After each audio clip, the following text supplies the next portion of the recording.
미 대선 후보 교체됐습니다. 하지만 이분은 교체될 수 없습니다. 국제정치평론의 영구집권 요청드리고 싶은 문희정 국제정치평론가 나오셨어요. 안녕하세요. 네, 안녕하십니까. 순간 소개 멘트가 너무 거창해서 영구 집권이라니요. 예. 예.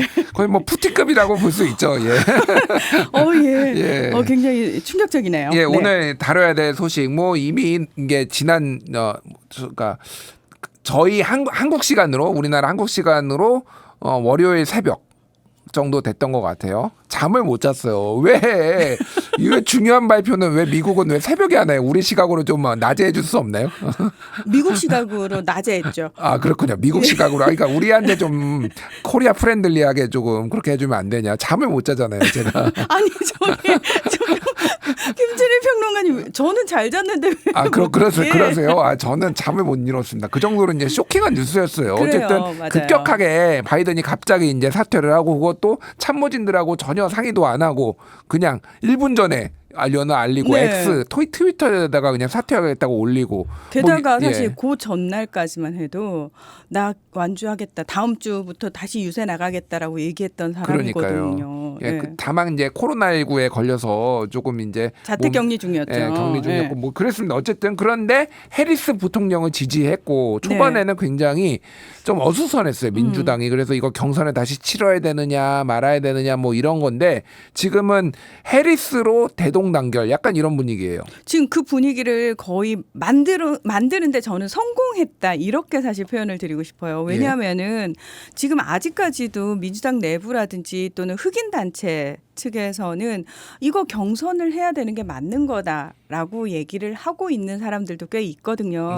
근데 지금 그 민주당 입장에서는 지금 한 달 만에 후보를 빨리 만들어야 되는 상황에서 그 모든 과정을 다시 처음부터 한다라는 것 자체가 엄두가 안 나고 그 과정 동안 또다시 민주당이 혼란을 겪게 될 거에 대한 공포가 사실은 더 크잖아요. 그래서 민주당 그 대선 캠프 입장에서는 어떻게든 지금 상황을 빨리 스무스하게 최대한 잘 봉합해가지고 넘기면서 자 우리 후보 바뀌었으니까 얼른 으쌰으쌰 해야 됩니다라는 프레임 전환을 탁 했어야 되는데 저는 그 프레임 전환을 너무나 성공적으로 잘하지 않았나라는 생각이 들어요. 그렇군요. 사실은 많은 사람들이 이제 만약에 바이든이 아니라면 대체 후보로 누구 나올 수 있을까?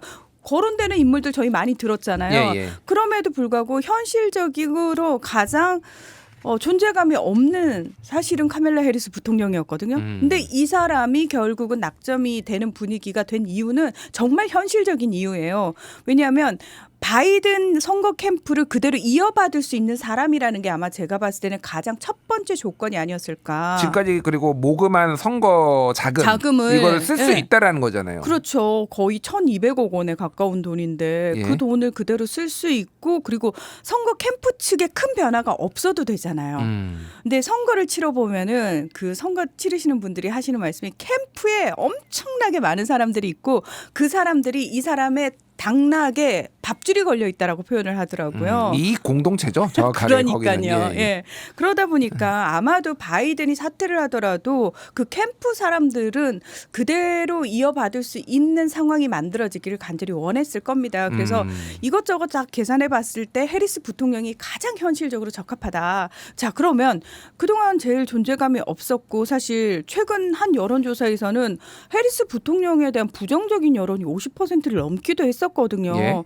근데 이 사람을 가지고 과연 우리가 새몰이를 할 수 있을 것이냐.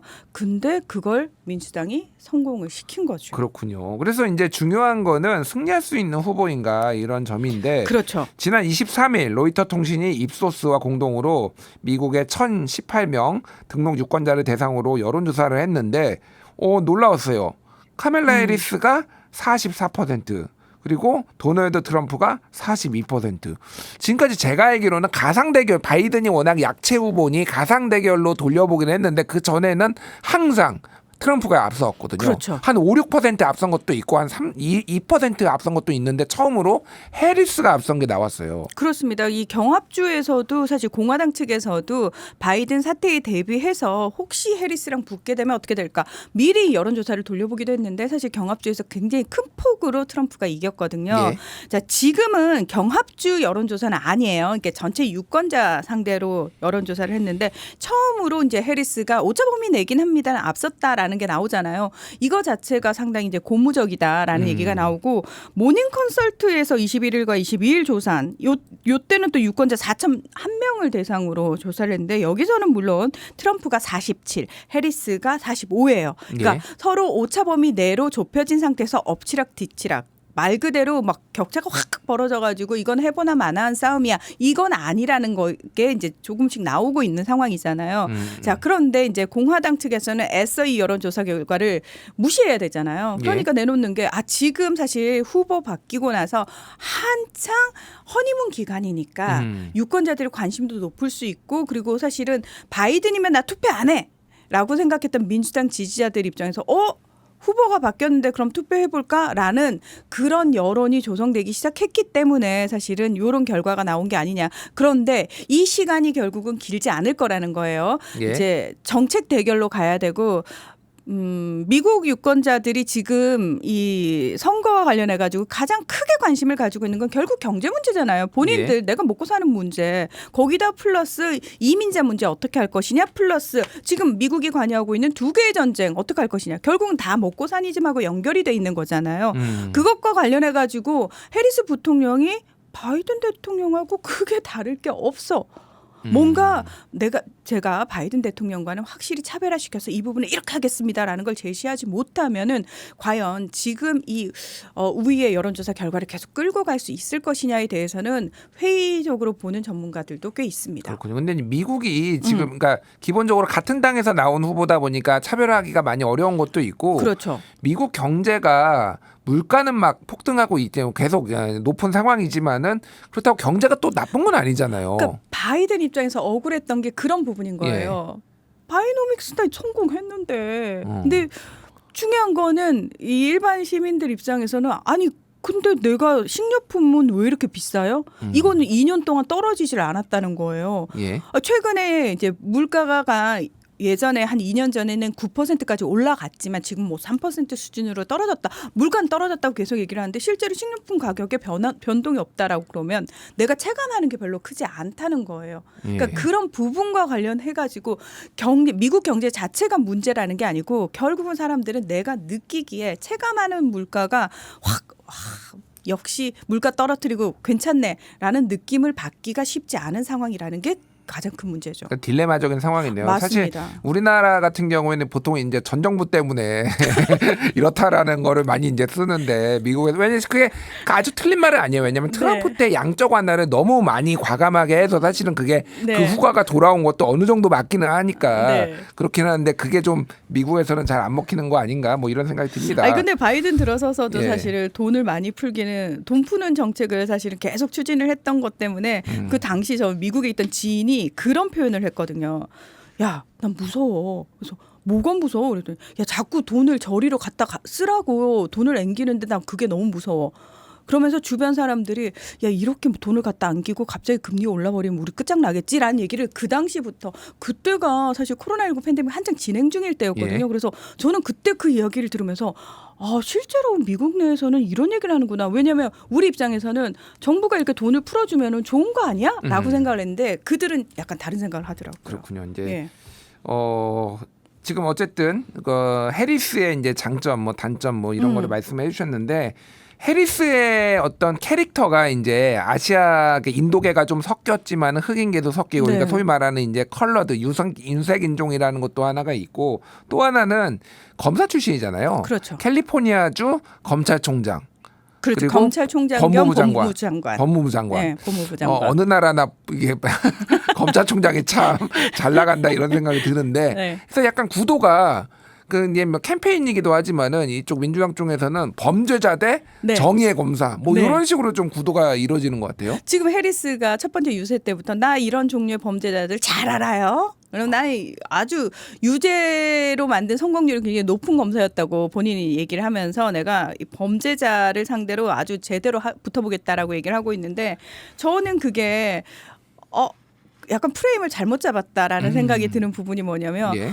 미국 같은 경우에는 이 범죄자 프레임을 씌웠을 때 사실 트럼프가 어느 정도 그러니까 소위 말해서 타격을 입느냐의 문제잖아요. 예. 근데 잘 생각해 보세요. 트럼프는 본인이 내가 이렇게 사법 피해자로서 정치 마녀 사냥의 피해자로서 이러면서 본인의 머그샷을 굿즈화시키는 사람이에요. 그게 만약에 정말 사람들한테 영향을 크게 미쳤다면은 제가 봤을 때는 예. 트럼프는 여기까지 오지도 못했다고 생각하거든요.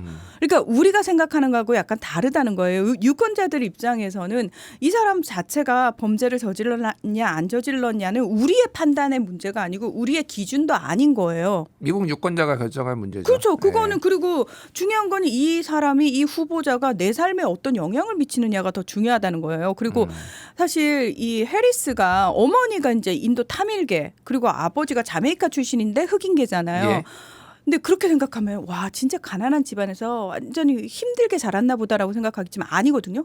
어머니가 암 연구자고 아버지가 스탠퍼드대 경제학 교수였어요. 예. 굉장히 이제 부유한 환경에서 부유한 교육, 그러니까 엘리트 교육을 받았지만 본인은 유색 인종인 거잖아요. 그리고 미국은 우리가 생각할 때 와 되게 흑인과 유색 인종이 많은 나라인가 봐 생각되지만 백인의 비율이 60%가 백인의 넘어요. 60이고 네. 이제 히스패닉이 한 히스패닉이 25, 그다음이죠. 25% 정도 되고 그렇죠. 뭐 흑인 아시안 뭐 그렇게 되죠. 예. 그렇죠. 흑인의 비율도 별로 사실은 높지 않고 아시안도 높지 않아요. 예. 그런데 이민자 문제가 왜 중요하냐면은 히스패닉계 높잖아요. 근데 되게 희한한 게 아이러니한 게 뭐냐면 이미 그 미국에 정착한 히스패닉계는 이민자 문제에 있어서 굉장히 단호한 정책을 요구한다는 거예요. 굉장히 보수적인 태도, 공화당 맞습니다. 지지하는 사람들이 굉장히 많죠. 또 히스패닉 중에서. 그러니까 예. 그게 많은 사람들이 아이러니하다는 거예요. 그렇군요. 내가 히스패닉계면 당연히 이런 부분과 관련해 가지고 유연한 정책을 원할 것 같은데 그렇지 어쨌든 않다는 거죠. 지금 상황은 지금 유불리를 따지기에는 좀 어렵다. 네. 이제 좀 출발점이다. 이 그렇죠. 정도로 말씀해 주신 것 같아요. 그리고 그래서 이제 진짜- 유권자들이 예.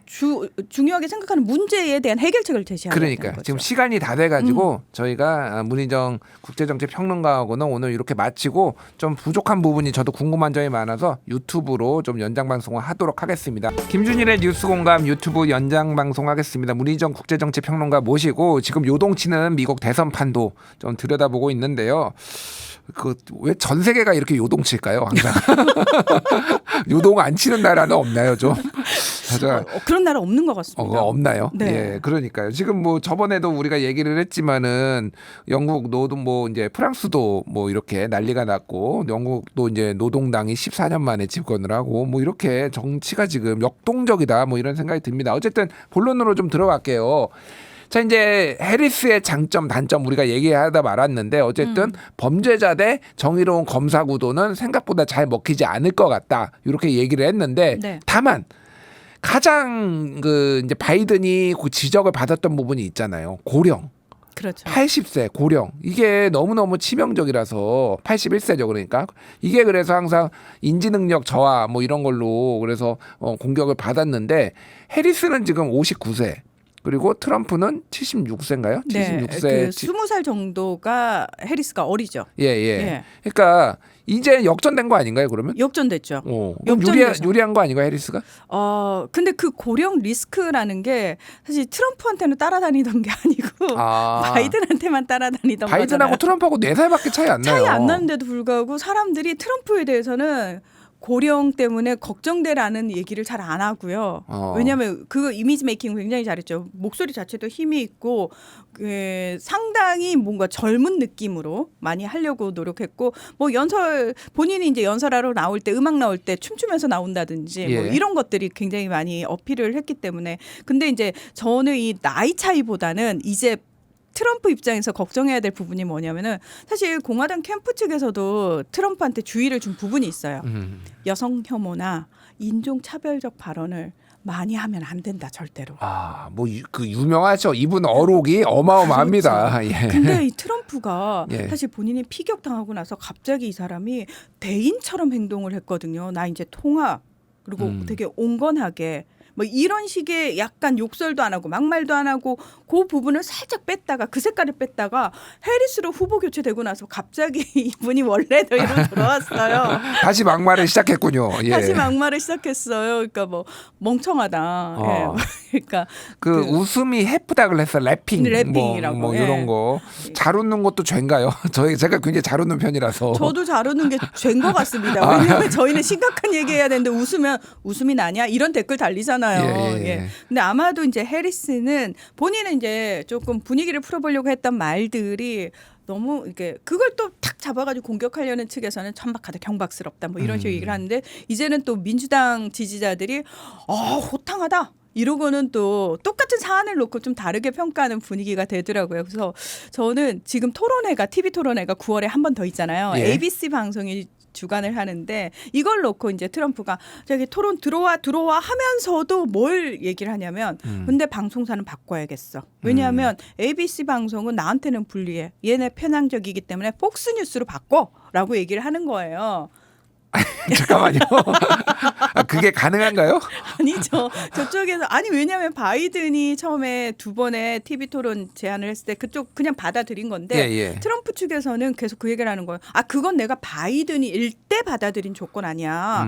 이제 후보가 바뀌었으니까 니들하고는 다시 조건을 얘기를 해야 되는 거지라고 얘기를 하고 있는데 그만큼 지금 긴장을 좀 될 수밖에 없는 부분이 뭐냐면 그 트럼프는 아무 말이나 하잖아요. 예. 그리고 사실은 그 순간에 상대 후보자가 당신이 지금 틀린 부분 이러고 팩트 체크를 실시간으로 하지 않으면은 진행자들은 해주지 않거든요. 맞아요. 그렇죠. 예. 그러고 나서 토론회 다 끝나고 나서 트럼프가 거짓말을 몇 개 했고 다 틀린 게 이거 이런 얘기가 나온단 말이에요.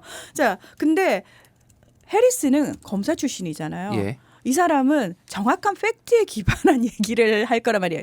그런 직업적인 어떤 특성이 남아있는 사람이잖아요.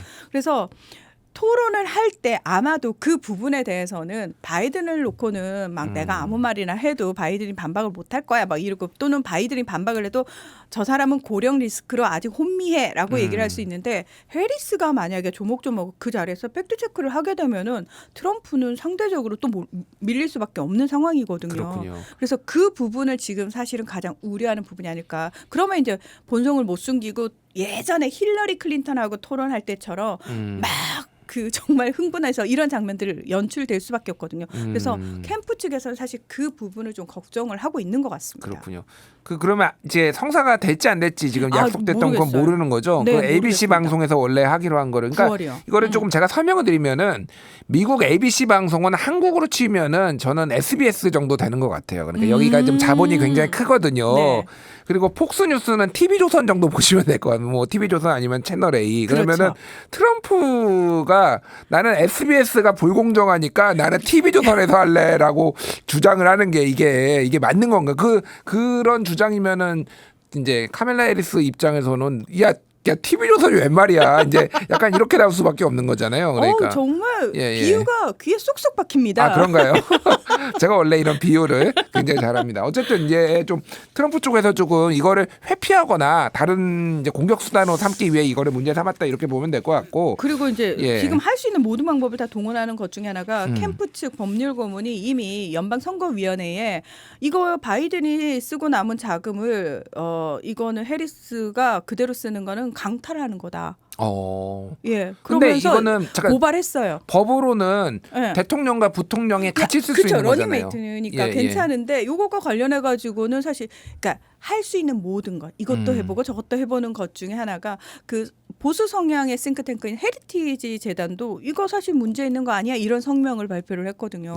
그래서 아마 이제 캠프 차원에서 할 수 있는 것 그리고 트럼프가 혼자서 할 수 있는 것 이렇게 좀 분리해 가지고 전방위적으로 대응을 하고 있는 중인 것 같습니다. 그렇군요. 어쨌든 트럼프가 약간 긴장하고 있어 보이는 게 견제구를 많이 던지고 있고 그러니까 SNS에 바이든이 경선에서 이긴 뒤에 그러니까 해리스가 그에게서 선거를 훔쳤다. 뭐 이런 식으로 얘기를 하는 걸 보니 굉장히 좀 신경이 쓰이는 것 같은데 자 결국은 이제 후보가 우리가 되는 것처럼 얘기를 했지만은 해리스가 된 게 아니잖아요 아직. 아, 그럼요. 이게 후보직은 승계하는 게 아니고요. 공식 지명 절차를 따라야 되거든요. 예, 그러니까 지금 미국의 그러니까 민주당의 유력 후보, 그러니까 유력 주자들이 아니면 원로들이 카밀라 해리스 지지를 선언했지만 대표적인 게 클린턴 전 대통령, 대표적으로 버락 오바마는 지금 지지 선언을 안 했어요. 그렇죠. 그래서 침묵 지키고 있죠. 미셸 오바마를 염두에 둔 거 아니야? 뭐 이런 얘기까지 막 나오고 뭐하여간 그런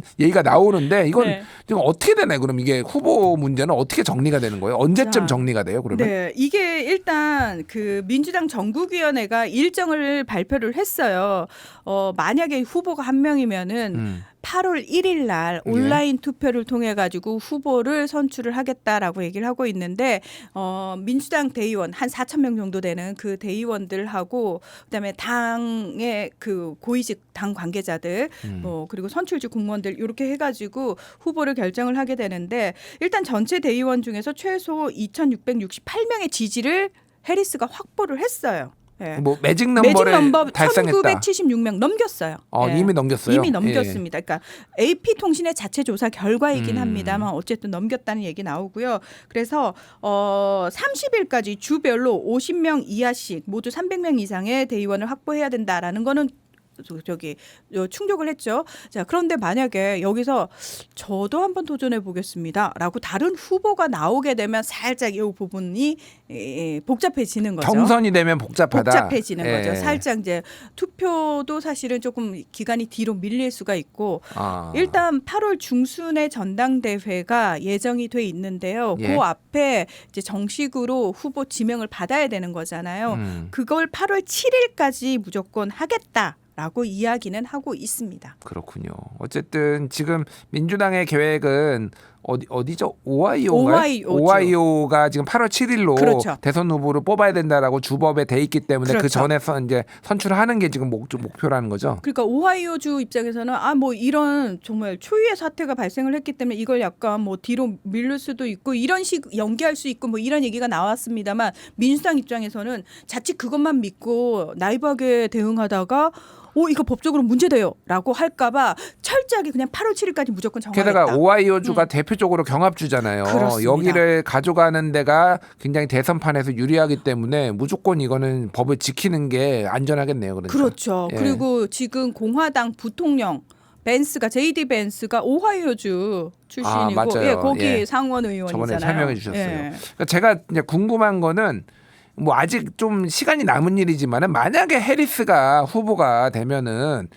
부통령은 또 누구를 런닝메이트로 할 것이냐 이게 보완제가 돼야 되잖아요. 그렇죠. 그래서 이제 보완제로 뭐 몇 명이 거론이 되는데 아무래도 백인 남성이 되는 게 낫지 않겠느냐. 그게 그냥 상식적인 것 같아요. 그러니까 그렇죠. 백인 남성. 예. 예. 왜냐하면은 일단 여성이고 유색인종인데 같은 여성을 하거나 예. 또는 같은 유색인종을 했을 경우에 안 될 것 같다라고 생각을 하고 있는 것 같아요.